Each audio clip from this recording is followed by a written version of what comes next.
I loved watching the trooping, the color parade with the kids and Catherine in the carriage. But this moment that's gone viral, which it's a side of the Princess of Wales. I don't think we've ever seen when the Republic protesters were there, and she's gone past with the children, and they were booing, and the kids obviously were looking a bit confused in this footage. And it would have been a bit obviously very confronting for small children. And the look she gives them, as someone captioned it, "If looks could kill." We've not seen this from Catherine before, but I feel like she's just taking no prisoners at the moment. What do you think? What did you make of the footage? Yeah, I thought good on her. Frankly, I thought good for you. If people are going to be that if you want to protest about not having a monarchy, knock yourself out. It's a free country. That's the whole point of the monarchy, is that you can protest against it, right? That's the whole point of the country that we live in. But if you're going to boo, you're just an idiot and just get out. Well, as a parent, it did make me feel uncomfortable because I agree with you. We're used to seeing Republic out at royal events, particularly after the death of the late Queen. But it was with the children's reactions to it. It was almost you could see that it almost sparked that motherly, that maternal rage in Catherine. But something that struck me as well watching this footage, Mark, is that Catherine's always had this quality that sort of reminds me of the late Queen, in that she's from a very young age been sort of wrapped up in the royal adjacent prior to her marriage to William. So we never knew much about her before then, and then she's obviously been dating William for a long time and then married him. So we don't ever really see very emotional expressions from her. She's very careful with all of that with her public displays. But this was, as I say, this was a rare moment of sort of seeing her real reaction to something. Do you think it was very deliberately chosen? I think so. Well, first, she's a human being, but I do think she's quite a stoic character. Let's not forget that when she split from from William, when he was obviously, Prince William, one of the most famous young men in the world, most eligible bachelor in the world. They had a bit of a split. She managed to absorb all of that press attention. And actually, she was in love with William. She found the temporary split painful, but she said that's life. And then they got back together again. So I think she's quite a strong person. She's very protective of her kids. It was yes, you should say that stare was up there with Paddington's angry stare. Halater, wasn't it?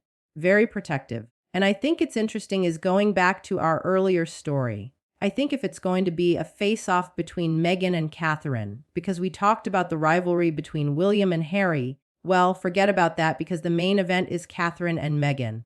And I think Catherine is well up for the fight.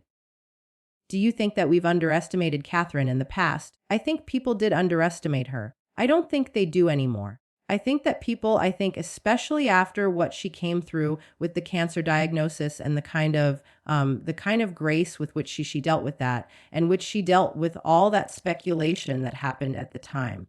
I think that the days of underestimating Catherine long gone, and I'm sure Meghan doesn't underestimate her. And also the other great thing about her, we mentioned your insider said that Meghan has a thick skin. Yes. Which she does because Thomas Markle Jr., her brother, said it's more than that. She loves to be attacked because it's all noise. But with Catherine has got thick skin too, because there were expectations that she should reveal more about what was going on with her cancer. She actually did it on her terms, recorded that video, issued statements. She chose the timeline. Others thought, isn't it time to get back to work now? We've not seen Catherine for a long time, but she stuck to her guns and she decided that she was going to own that cancer journey. You're absolutely right. And interestingly then, she's always been popular, but I think her return from there, and it was a gradual return on her own timeline, but she has been never more popular and never more of an asset to the royal family. That Italian trip particularly recently was, a huge success for her. But going to some other breaking news, and still on the Wileses, we found out more breaking news. I can't cope. I can't cope. We know we're back on the couch. Jump up and down. We know where Prince George will be going to school. He's going to go to Eton, following in the footsteps of his father and Prince Harry. So he'll be starting in September, of course. Now many prime ministers and celebrities have gone to Eton, and our very own Tom Sykes. Yes. So you can tell us he must be very intelligent, because when I went to eat And basically, you went and met the headmaster, and headmaster said, "Hello, your grandfather went here, didn't he?" And you said, "Yes, you did, sir." And then he said, "Batsman play a bucket experience. It's a batsman or bull batsman, sir, number 4. So did you have a good experience?" It's probably like it's for all this, like very listening as time is gone. I realize how the wind like I was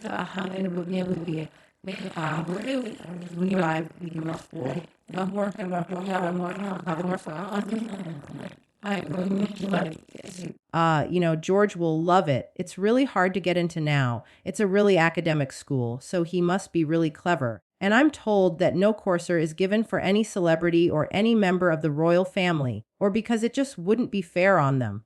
They just wouldn't have a nice time. How did Harry get in there for? Well, you didn't in those days. I see. And that was in the oldened up the rules regime when they were just letting anyone in. Laughter, I'm joking. Why? Why do you think there were reports they were looking at other schools that may have just been a red herring, but why do you think they chose Eton specifically for George?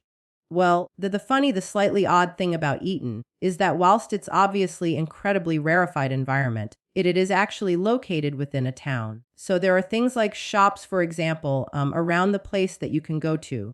There is also a bar at Eton for the students that you're allowed to go to once you're over 16. But because there are shops and there's Eton High Street in Windsor, and so in a way, although it's a completely rarefied, is actually a kind of experience of the real world. It's an airsap real world, but there is something of the real world. And I think also, obviously, from security point of view, there's so many VIP kids going there already that it's probably fairly easy to add one more into the park. And I think he'll be boarding most likely. Yeah. And is it exclusive ascent 100%? And I think that provides continuity for him. You see military families that have their kids at boarding school so that there isn't disruption. And I think that it's an extraordinary thing to be the next king but one. And I think that the continuity of a boarding setting is great for him. Plus, as you mentioned, safety, and I think he'll have a very happy time there. Brilliant. Close to the family home in Windsor as well, or closer than some of the other. And this wouldn't happen. This wouldn't happen without Catherine's blessing. Obviously, she's his mother. And what is her big focus, which is shared by William, as normal a childhood as possible? It's so ironic that they've managed Charlotte, Louis, and George to give them relatively normal lives, unlike the Sussex who have actually publicized their kids to a far greater extent, turning them into these mystical celebrities. But I think they've done a great job with their 3, William and Catherine. We only see them very rarely, even though they're very high-profile kids. You just get the official portraits on the birthday, that's about it. And they're left alone. They have their summer holidays. They have all. What do we hear about them? We hear nothing. Exactly. We will move on now to Tom, a very intriguing piece from you, actually speaking of your Substack from earlier. So Andrew, you've written, played a bit of a role of a puppet master when it came to his daughters Beatrice and Eugenie's attendance at Peter Phillips's wedding recently. Now, of course, a lot of the senior royals were there in attendance along with Beatrice and Eugenie. There'd been a lot of discussion about whether they would go obviously off the back of the Epstein scandals involving their parents. Now, they have been laying low, but you've written that Andrew had he was choreographing this entrance into the wedding. Can you tell me a little bit about that? Yeah, it was so weird because about a week before I started to hear from people who knew them that they were really thinking twice about whether to go, and indeed whether they would go to Ascot this week. Now, we don't know. I'm told that they're going to go tomorrow. But, and then it emerged that actually Andrew was basically emailed them and said to them, "You've got to go. You've got to represent the family name. We're the Yorks, blah, blah, blah, blah." And then this extraordinary thing happened at the wedding, which was that everybody else got dropped off at the church door. They got dropped off at a house in the village owned by a friend of Peter and Harriet and walked the sort of gruesome foursome walk down the street to the church. So they could be photographed the whole time. And you'll probably remember it, but there's this horrendous photograph of Eugenie hugging Mia Tyndall and looking at the camera to check whether she's being photographed. And it's just, this was it. It was like a very choreographed big return. And Andrew apparently ranting and raving in Marsh Farm, saying that his staff still have to call him Theron, Duke of York, and that he will continue until the last drop of royal blood is sucked from his veins. It's a very visual statement, isn't it? I do want to talk about the titles thing in Tay Clear's throat just a moment.